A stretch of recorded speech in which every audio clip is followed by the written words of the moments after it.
Hey y'all, and welcome. You're listening to the Cowgirl Confessions podcast.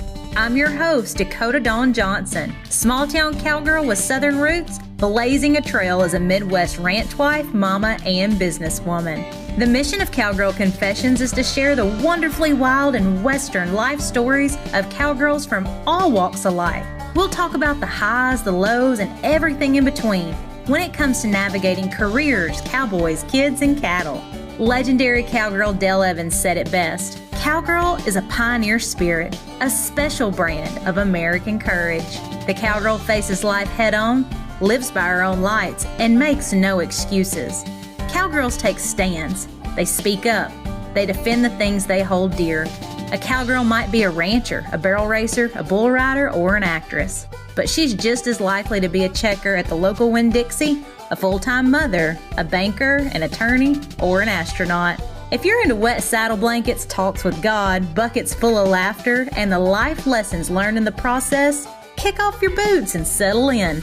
I pray these stories encourage, empower, and give you just the leg up you need. Here's to embracing the cowgirl state of mind, no matter how wild and western life may get along the way.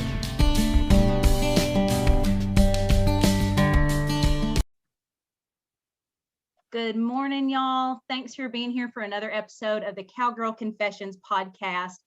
I am just in the best dadgum mood because I have a really good friend joining us today, Kadra Parkman from Raymer, Alabama.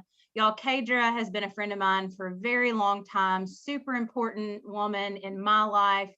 And, you know, she's a wife, she's a rodeo mom, businesswoman. She is an associate broker for Wallace and Moody Realty and a sister in Christ. And so I just can't wait for y'all to get to know her better today throughout this podcast. And Kadra, thank you for being here. Thanks for inviting me on. I was excited. I'm excited about being here.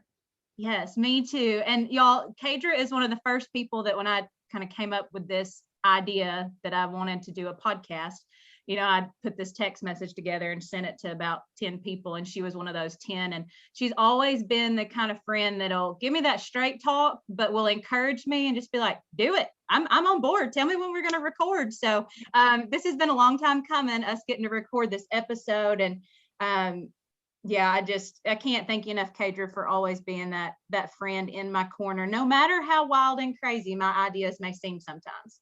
Well, I'm honored to be here, and I'm honored to be your friend. And I love being a cheerleader for you.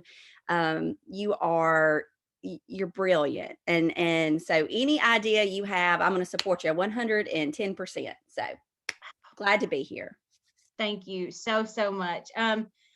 Okay, Kadra, you have a beautiful family, a successful business, and obviously people can tell by now I absolutely adore you and your family, but life is anything but boring right now for you these days. You're in just kind of the thick of it. And I hate to say just busy, but that I feel like that's probably what it is for you. It's just a very, very busy chapter, but a really good chapter that you're in right now. So could you share with the listeners a little more about you, your family, and what this season of life looks like right now? Absolutely. I just celebrated 22 years being married to my sweetheart, Brendan. We met when I was just 20, just right there at 20, and got married. We dated 9 months, and then we were engaged for 9 months. And it was almost like I closed my eyes and went to sleep, and here we are 22 years later with a lot of life in between. But when I'm looking back, I'm like, man, those years went quick. But we have 4 children. I have 2 bonus babies, and then 2 of our own together. And their ages range from 12 to, gosh, what is Coda now? 27, 28. I really need to do the math on that.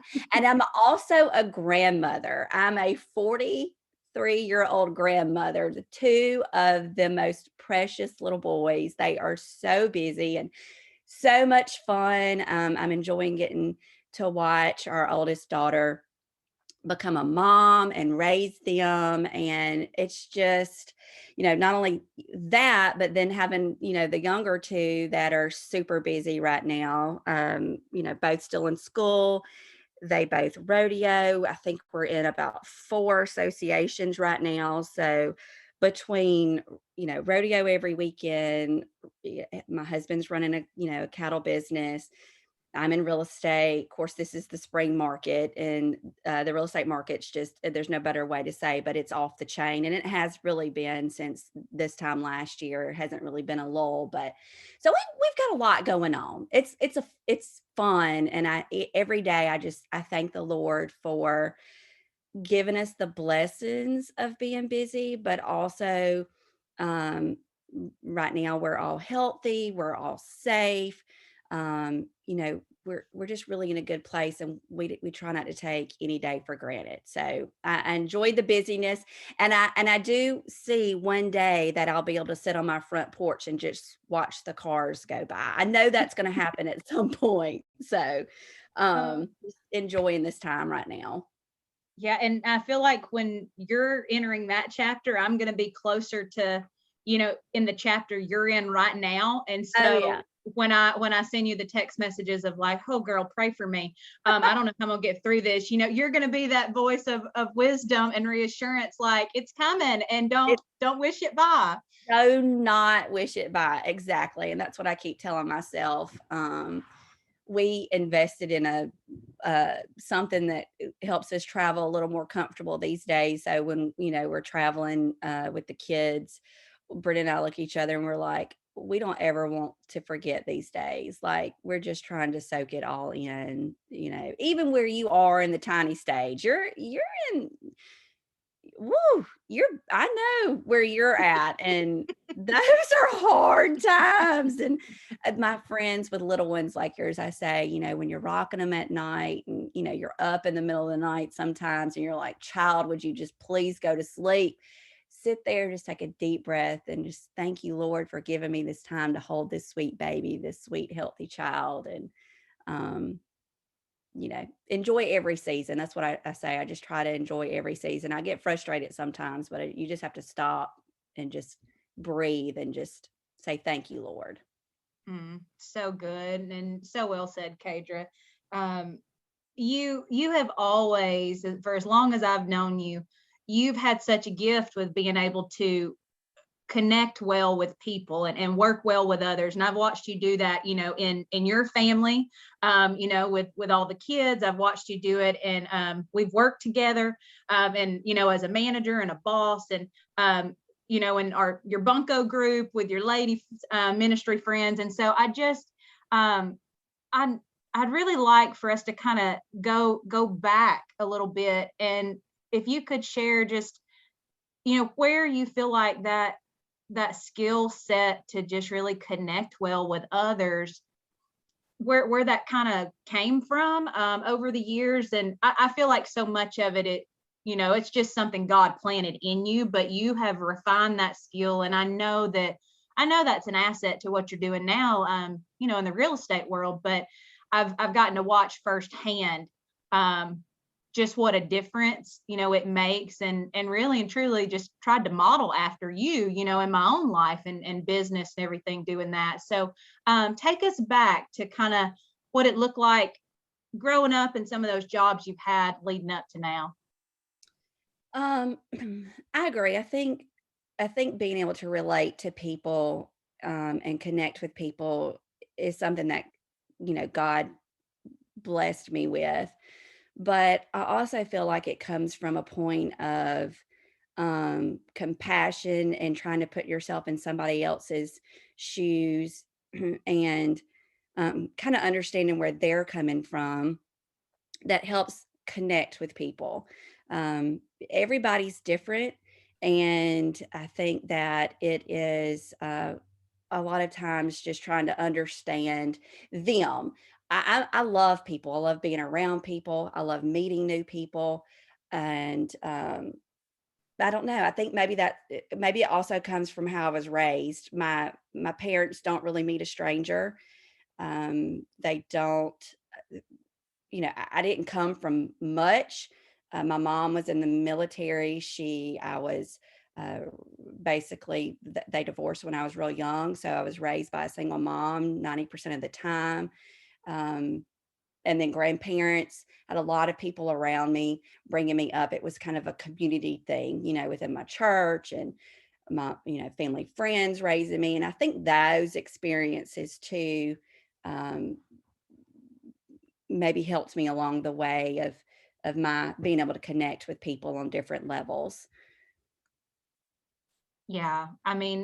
You you just have such a gift of being able to make people feel like they're the most important person in the room, when you connect with them and talk with them. And I've been blessed enough to meet, your family, and without a doubt, I'm sure they all played a really big role in planting that seed early on. And then um, the jobs that you've had kind of along the way leading up to where you're in real estate now.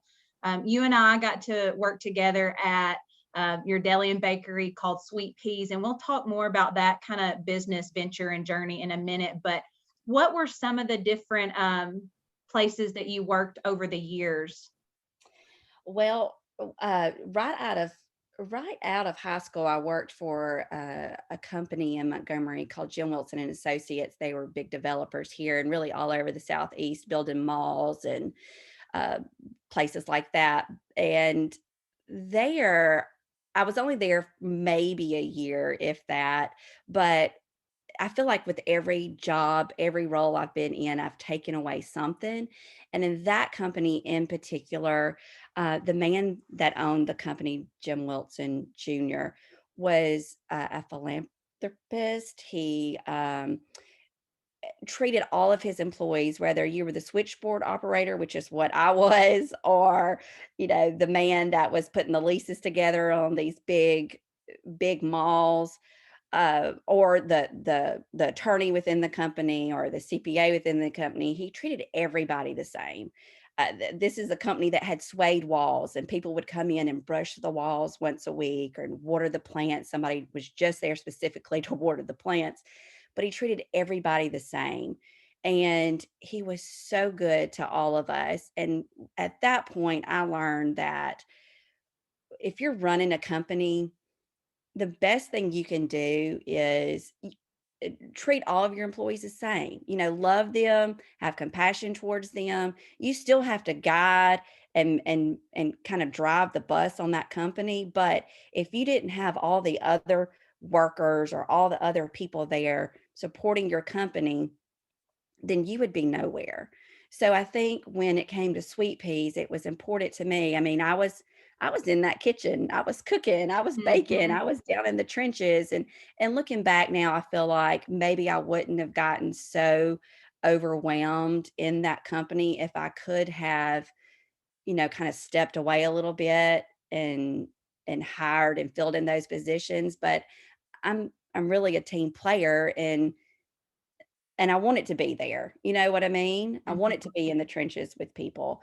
Um, but from my very first job, that's one of the things I took away is, how to treat employees, because without them, your company's nowhere. It's not going anywhere. And then after that, I was really busy in school and stuff, college. So I worked part-time in the summers at a little pool place. My best friend's mom ran a pool place in town.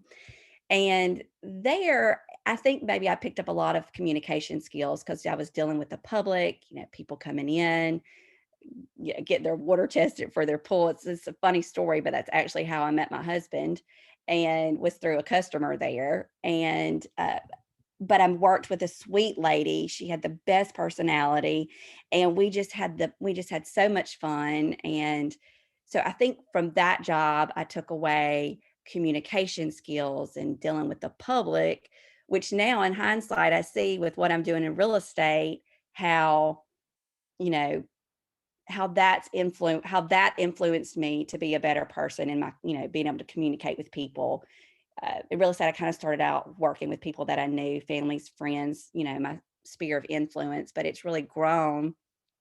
And so now, I work with people that I have no idea who they are. So the skills that I learned just at that little pool place in the summer times has been huge. That was a huge thing for me. And then, we got married after college. I got married, started having babies, raising a family. We started Sweet Peas. That in itself was a whole nother thing. I mean, if you've never worked before, open up a restaurant. You'll find out real quick, like how hard that is. It's a lot of hard work. It's I loved every second of it, but honestly, it really took away from family life. And that I think I struggled with more than anything because I had been, really a stay-at-home mom for so many years. I mean, other than helping my husband keep books or whatever at the cattle company. For him, I was pretty much, there with my children. And then once we started the restaurant, I, had to pass off duties, to a sitter or a family helping me raise my children. And I was so grateful for that time and opportunity. But after several years of running the restaurant, it was just too much. Honestly, Brendan and I think we were both feeling it. And we sat down one day together and just said, what's really important? You know, it's not about having a successful business. It's not about the money it's making. Really, it's about our family because we know that our children are a gift and, we only have them for a short time in our care. I mean, Lord, I pray that my children outlive me. But what I'm saying is, we knew they would only be in our care for a short time. And it was important for us to be home. It was important for me to be home and to guide and grow them and basically not pay somebody else to raise my children. And, I know there's situations in life where people aren't afforded that opportunity. I was a daycare kid my entire life. My mama dropped me off at 7 o'clock in the morning and picked me up at 5:30. I mean, I lived that life and nothing's wrong with it. I mean, I feel like I turned out okay, but my heart at this time, I wanted to be at home with my children. And so we shut that chapter down. We shut Sweet Peas down and we walked away from that. And honestly, I don't regret it one bit. I mean, there's some days within the first year or two after we closed, I felt like, gosh, we could have pushed through. Maybe I could have pushed off some of my duties to somebody else where I wouldn't have felt, so overwhelmed. But I think the Lord brought that into our life at, the perfect time. And then he allowed us to step away at the perfect time. So here we are today. We're still in cattle. Cattle's never changed for us. The cattle business, we all through the years, my husband and his family have always been in the cattle business. But the last couple of years, I got my real estate license and I am afforded the opportunity to be able to do that, as I want to, which has been really nice. So like today, we're expecting storms coming through. So I was able just to kind of, hang out with the kids for, a few hours before having to do some book work. But I love it. I love every second of it. It just makes my heart just smile, and it's making me smile. Just hearing you share all of it. And I'm so proud of you and so proud of Brendan and what you walk through. And I want to go back to the Sweet Peas portion because that was a big chapter of our time together. And like you said, there's probably been times where you've looked back and thought, well, I mean, not question that chapter, but maybe how it kind of all played out. And I just got to tell you, like, I'm so thankful that y'all decided to have that business venture for that time period because it was a huge blessing in my life. When I got to be a part of it. And honestly, one of the coolest things whenever, I have that on my resume and get to talk about being a part of that. And one of the neatest marketing experiences I ever got to be a part of as well, with literally a pink cow that would stop traffic on Highway 231. And I got to tell you, when you talk about that in an interview, nobody else can say that in their interview, honey. So it's pretty neat. And you mentioned you spent a lot of time in the kitchen, and there was not a job that you or Brendan or your kids or everybody would pitch in and do everything from mopping the floors to making the chicken salad to cleaning the bathrooms. It didn't matter. You remember Brendan's motto: if you have time to lean, you have time to clean. He still says that to this day. Oh yeah. And that was that clean deli and bakery. Let me tell you, you got time to lean, got time to clean. Oh, Brendan. Goodness gracious.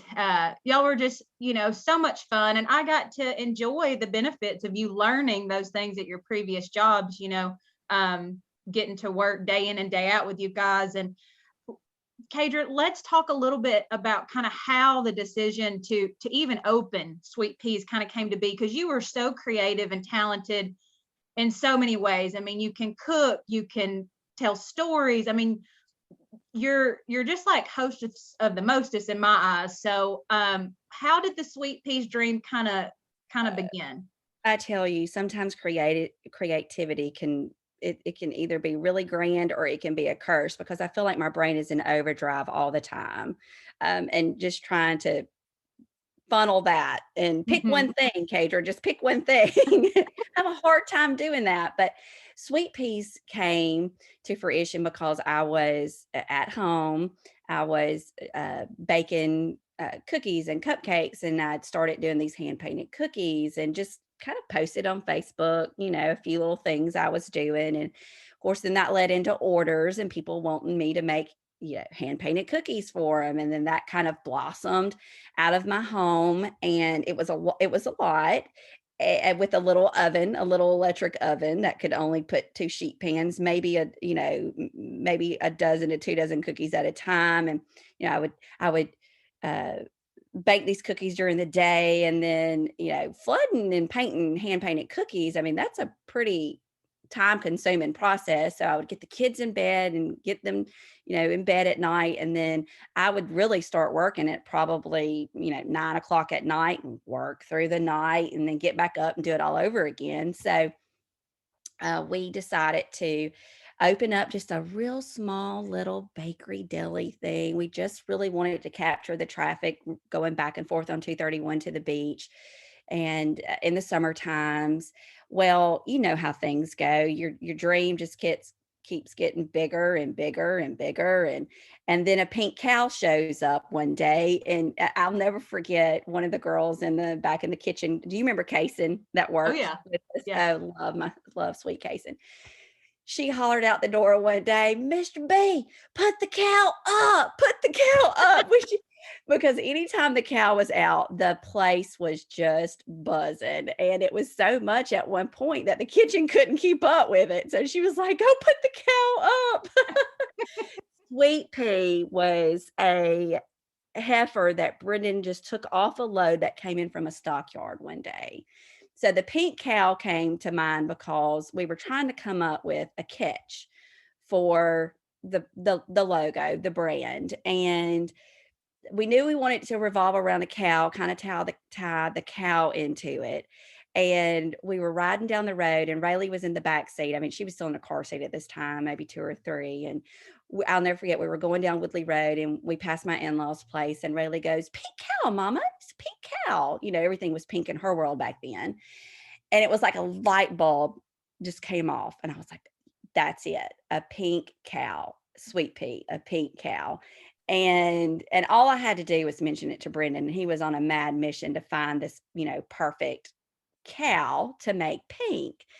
So one day, out of the blue, off of a truck that just came in from a stockyard, was this beautiful Charolais heifer. And I'm not kidding you, they ran her down the alley, and she was just so docile, just so easy. He basically had a halter on her that afternoon, and throws her in the stock trailer, brings her to the house in the backyard, and we're literally sitting on the back porch. She's in the swing holding this little Charolais calf. I mean, she's probably 250, 300 pounds. And when I say calf, I mean not big enough you could put in the back of your pickup truck, but I mean she's big enough. But it was just the craziest thing. I mean, who halter breaks a calf off of a load from a stockyard Brenda that Parkman does. right? Yes. And within, a week, she's dyed pink, and there she is. There's Sweet Pea in all her glory. So we watch her grow,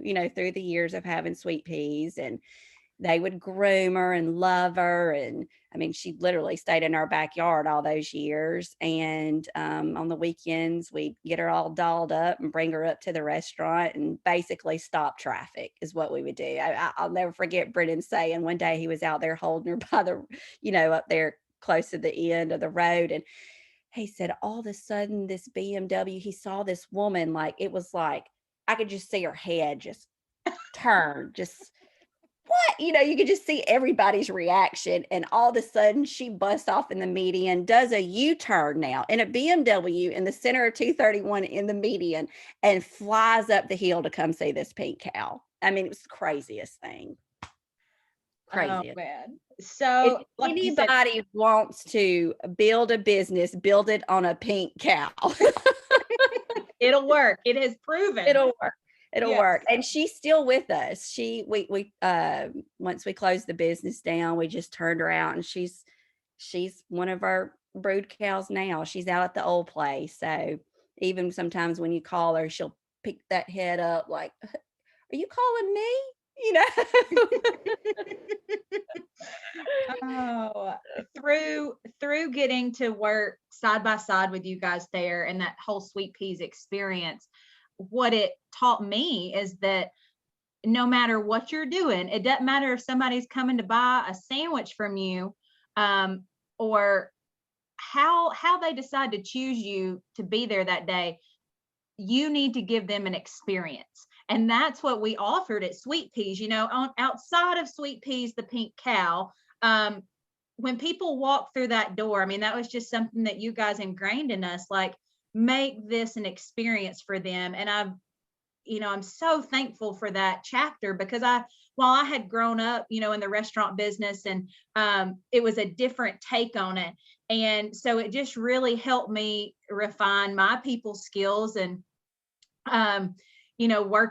working with the public as well. And then you were so gracious, because I know it wasn't easy at the time, but you basically, kind of gave me not only permission, but that push. And I know it put y'all in a bind, but, I took 2 weeks vacation to go out to Oklahoma during the summer, went to some rodeos with my little brother. And then I called you and said, Kadra, you knew it had been on my heart to move back out that way, but I wasn't really sure how I was going to do it. And an opportunity presented itself to where I could. And you didn't tell me, you didn't discourage me.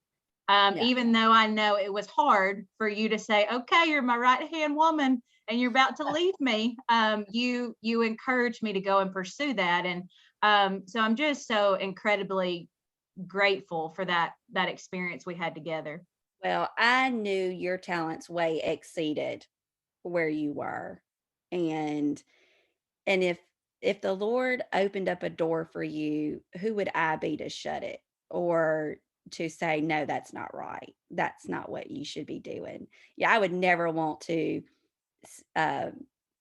crush somebody's dreams or roadblock the way that the Lord was preparing for you. And you were a blessing to us at a time when we needed you most, and the Lord provided you. And I knew that he would provide somebody else. It wasn't going to be easy in the transition, but he was going to provide somebody else. And I was just excited that you were getting to spread your wings. I mean, I knew from the very first second I met you that, what's that saying? You can have roots and wings. Mm-hmm. Your roots were here, but your wings were taking you somewhere else. And so I was honored to have you in our business for the time that we had you. I mean, you helped make our company better. I'll never forget the day you left. and I preach this to my kids, leave things better than how you found it. I mean, you were making lists and you had sticky notes and this needs to be done. This needs to be done. This has been done. I mean, you really, you set us up for success when you left. And I have been grateful for that. And I've just enjoyed getting to watch you blossom. Well, and another thing, thank you so much for that. I'm still that sticky note list maker. Lord help. There's sticky notes everywhere, but just ask my husband. But that's another part that, I don't even know if I've ever shared this with you, but getting to work next to you and Brendan and watching you be a very driven businesswoman that obviously, family and, God and family first, but you're creative and you're driven and you want to, have something that's yours too, working alongside your husband that has, the cattle business, and watching y'all navigate that.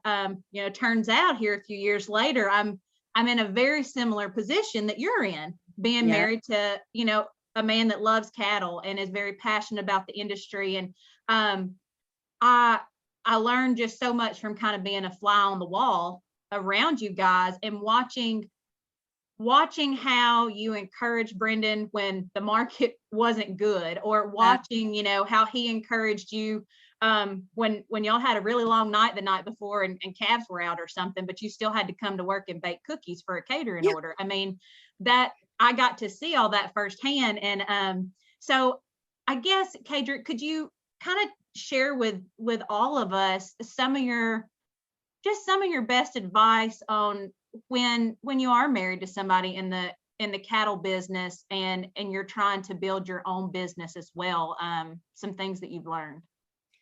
Well, number one, the first thing I learned was a cattleman's job is not 9 to 5. Don't expect your husband home at 5 o'clock to have dinner, a sit down dinner with you. I learned that real quick. Like, that was not going to be our life. So I think being flexible is huge. The second thing I think is if you're not a hard worker before you marry into a business like this, you become one real quick. Like, you figure out that it's not one man's job. Everybody has to dive in and help. So those are two of the things that I learned really quick. And I feel like I came from a hardworking family that was just ingrained into me. And so even in my real estate, there's a lot of times that Brendan has to say, honey, it's time to stop. It's time to stop. I feel like I was put on this earth to do exactly what I'm doing right now. And so sometimes I have to rein myself in. But I hope that answers your question. Flexibility and hard work are two of the things that I really feel like have helped our relationship and understanding the way that each of us work. Yes, it absolutely answers. And I too am learning, and some days I lean into those better than others. I feel like the hard working thing, that's something that is ingrained in both Tyler and I, but just remembering to be flexible and not being upset, when every Saturday, just about, he's going to the cow sale, because that's part of how he does his job. And we all make sacrifices, but I wouldn't have it any other way. I'm thankful to get to live, the life that we do, and hey, beef, it's what's for dinner and breakfast and lunch too. I mean, right. And two, it's seasons, and I'll tell you this, that might be his thing that he's doing now, but who knows in 10 or 15 years. Brendan worked, he was in a sale barn, 4 or 5 days a week for the first probably 10 or 12 years we were married, maybe even longer than that. I can't remember, but he traveled. So he was gone, literally got up on Monday, went to a sale, would come home Tuesday, would leave, and then wouldn't come home until Thursday. I work a sale Thursday and then come home. So, I did a lot of the raising of the kids by myself for a long time. And I thought it would always be that way. But then once sweet peas happened, and honestly, I feel like that was probably one of the reasons why the Lord put sweet peas in our path, not only to bless the people we were working with. I think a a lot of the time Sweet Peas was there to bless others, not just me and Brendan. Mhm. So, but it gave us a time. We were so busy there, and he really needed to jump in there that he kind of pulled himself off the road and allowed somebody else to fill his boots there at the cow sale so that he could be between the barn and Sweet Peas, but we figured out that, you know, he could still provide and not be at that cow sale. And we didn't think that it could happen that way, because he wasn't, Mhm. we're in an order buying business. We also raise our own cattle, but it's just weird to think that we always thought that was the way we were going to work. He was going to work, but here we are, Sweet Peas and after, and he doesn't even grace the door of a stockyard right now, which gives him a little more flexibility to go and do the things, with the kids and that kind of thing. So that is one of the good things that did come out of Sweet Peas, I'll say. So just because your husband might not be there on Saturdays right now, there is hope. Oh yes, I'm like there is hope, and I hope that as we transition into those seasons where Monroe and then McCrae eventually, or hopefully whether it's baseball or junior rodeo or whatever, I know that we'll figure out some shifts to make all that happen. And Absolutely. yes, okay, Kadra, since you are like, I'm going to call you my real estate guru. Let's talk real estate. Yes, let's talk real estate, because I feel like you said the market is good. It has been off the chain. And do you have, I guess, if there's 3 to 5 kind of top tips for people if you're looking to buy as well as looking to sell, like what advice could you give us? Okay. If you're looking to sell, these are my top 3 tips. If you're getting ready to sell your home, these are the things you can do to prepare your home. Declutter, deep clean, and put away your personal items. So when somebody's coming to look at your home, they want to come into a nice, clean, it doesn't even have to be the most beautifully decorated thing ever, but as long as it's clean, decluttered, and your personal items are away, they're going to, as long as the layout and stuff works, they're going to like your home. And I say put your personal items away because people want to walk inside of a home and feel like that could be their home. They want to imagine them and their family living there, not necessarily seeing you and your family live there. So those are the 3 things I tell sellers when they're preparing their home to sell. For buyers right now, you cannot be picky. Just in our area, we're about 40% less in inventory than we were this time last year. So we have about half the amount of homes to sell, and we have twice as many buyers. So every home I've listed in probably the last 3 weeks have gone into multiple offers within the first 24 hours. So people are literally fighting over homes. The market's great because rates are still low. They're starting to tick up a little bit, but I mean, we're still at, you still get 3%, whereas, back at the end of the year, we were seeing in the 2s in interest rates. But people are wanting to get settled before rates start, hiking up. So buyers, what I tell buyers are go in and get pre-approved by a lender. That's number 1. Don't even call your real estate agent until you are approved by a lender, or talk to your real estate agent, get them to refer a lender, a good local lender, get approved, meaning what can you shop for? What's your price range? The last thing we want to do is shop for something that's too expensive, because you're wasting your time, you're wasting your agent's time. We want to make sure you're in the price point that you want to be in. So talk to your agent, get referred to a local lender, and then see what you can be approved for. And then don't get your hopes set. Everybody wants to do a long, what's your wish list? I say put them in the top 5 things that you want and be flexible, because you're probably not going to find a place that checks off all 5. And right now in this market, there's not a lot to choose from. So, and then some people say, well, the market's so high right now. I mean, we have seen a lot of appreciation. Things are expensive. On the flip side of that is you're getting in on a really good interest rate. So if you put off buying 6 months to a year and rates have gone up, you're buying, you can't buy as much.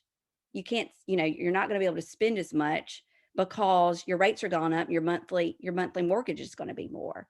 So I think it's important now within the next couple of months to go on. If you're thinking about moving in the next, month to 6 months, go on and start trying to get something satcheled up. Those are my tips. Thank I you can talk so real much. estate all day long. Well, we may just have to have a separate episode now that everybody's gotten to know you, where you come on and we'll get some questions from the guests before. We should Yeah. plan that for the future. It'd be fun. I love talking about, retail real estate. I love talking about investing in real estate. That's one thing I'm super passionate about. That's how I started in my business, was buying foreclosures, remodeling them, flipping them. I've got some that I've held on to as rental properties. So building passive income, those are things that I'm passionate about. And then just helping families buy and sell homes too. So real estate is a great pathway to build wealth and income for your family, and gives you a little bit of flexibility too. So I'd yeah, love to talk. we're definitely gonna have to have another episode about this, because I'm all about some passive income. Right. Yes. I mean, it comes with headaches like everything does, but it far outweighs the headaches. Yes. Kadra, I have so loved getting to catch up with you today. And I've got a couple of questions left to ask you that I ask everybody that comes on the show. So what is the wildest thing you've ever had to fix on the fly with either baling wire, bungee cords, or duct tape? I love me some duct tape. I'm going to tell you, I love some duct tape, but bungee cords have probably been the best used product ever. And it's usually something on the farm I'm trying to mend with a bungee cord. So whether it be tying on, the back gate to something, or strapping on a tail light that's flopping in the wind, I think bungee cords probably been, or hey, tying down some sheetrock or 2x4s I've picked up at Home Depot hanging out of the back of my Suburban. That's right. Yeah. That's my most used item. I can work the ratchet straps. Those are great too, but those get a little cumbersome. So I love the bungee cord. Yes. And it always seems to give you just enough more. It's like you're almost there, and you can get there with a bungee. You just got to. That's right. That's right. Yeah. Okay. So this is my most favorite question to ask guests, because I just love how the phrase "cowgirl state of mind" means so many different things depending on who you ask. And so that's what this podcast is all about. It's dedicated to encouraging women from all walks of life to embrace their cowgirl state of mind. What does that phrase mean to you, Kadra?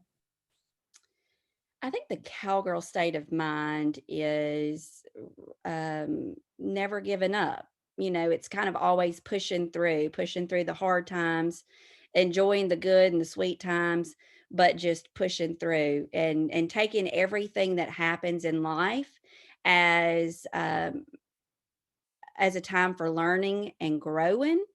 And sometimes we don't see what is happening in the moment, but being able to look back and say, oh, that's why that happened. That's why God put that in my path, that roadblock, or that's why he shut me down. That's why he told me to be still. I mean, I've literally have heard the audible voice of God one time. And not a lot of people can say that, but he, in a strong daddy voice, said, be still. And that was after we shut Sweet Peas down. And, I said, having a creative mind can be a curse. It's like, I'm always trying, I'm not always trying. It just, things come to my mind, and it's like, I have to tackle that. I have to do that. I have to do that. And it's usually in the middle of the night. It wakes me up in the middle of the night, like, oh, this great idea. This is what I can do. This is how we can plan it. This is how we can execute the plan, And I was working on that after we shut Sweet Peas down. I said he closed that chapter. Britt and I were both in agreements of closing that chapter, but then my brain was just on overdrive, like, what's the next thing? What's the next thing? And I was forgetting that he was closing that chapter because he wanted me home. He wanted me to be still. And and I was lying in bed one night and I was reading, and Brendan was just, of course, asleep beside me. Mhm. And God just said, "Be still." And I'm going to tell you, I sat up like a 5-year-old child that had just been scolded by his mama. And it was, okay, yes, Okay. sir, I will be still. And Mm. so, and that's hard. That's hard. That's hard for somebody who enjoys working and doing and going and just be still. I don't know how I got off on that tangent, but I feel like somebody probably needs to hear that today. That I uh, needed to hear it. And I'm sure there's somebody else listening, but I'm like, whoo, when you talked about feeling like a child that got scolded and needing to hear that and straightening up and saying, yes, sir. yes, Yeah, yeah, I needed some of that today. yeah. Well, this has been so much fun. Yes, I have loved it. Any chance that we can catch up is always a blessing to me, Kadra. And where can people go to connect with you, learn about real estate, and just follow along with you and your beautiful family?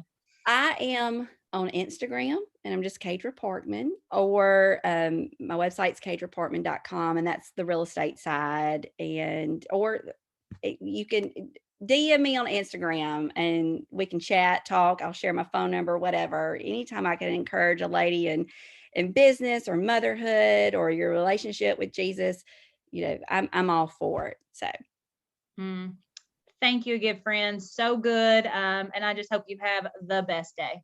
you too. I've enjoyed it. Love you, girl. Love you.